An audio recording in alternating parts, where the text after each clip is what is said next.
Hello guys, welcome back to our channel. One more mini blog.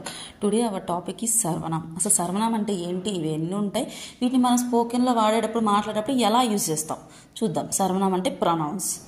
ఇప్పుడు one by one చూద్దాం. My అంటే I నేను, హమ్ అంటే వి మేము, తుమ్ అంటే యు నీవు, నీ ఏజ్ వాళ్ళకి మాట్లాడడానికి తుమ్ యూజ్ చేస్తాం. ఓకే, నెక్స్ట్ ఆప్ యూ, ఆప్ అన్నా కానీ యూఏ మీరు, నీకంటే పెద్దవాళ్ళతో మాట్లాడడానికి ఆప్ యూజ్ చేస్తాం. వహ్ అంటే హీ షీ, హీ షీకి వహే యూజ్ చేస్తాం. హీ అంటే అతడు, షీ అంటే ఆమె. ఓకే, నెక్స్ట్ యహ్, యహ్ అంటే హీ షీ, యహ్ కూడా హీ షీ యూజ్ చేస్తాం. ఓకేనా, హీ అంటే ఇతను, షీ అంటే ఈమ. ఓకే, ఇతను ఈమ చెప్పడానికి యహ్ యూజ్ చేస్తాం. ఓకే, వే అంటే దే వారు అని చెప్పడానికి వే యూజ్ చేస్తాం. ఏ వీరు అని చెప్పడానికి ఏ యూజ్ చేస్తాం.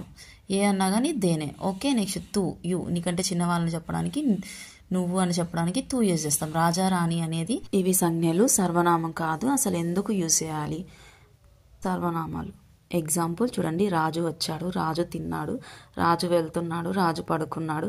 ఈ రిపిటేషన్ ఆపడానికి వీటి ప్లేస్లో మనం సర్వనామం యూజ్ చేస్తాం. సర్వనామాలు రాజు ప్లేస్లో ఏం యూజ్ చేస్తాం? వహ్ యూజ్. ఫర్ ఎగ్జాంపుల్ మై స్కూల్ జాతా హూ, మై అనేది ఒక సర్వనామం, మై వచ్చినప్పుడు హూ యూజ్ చేస్తాం.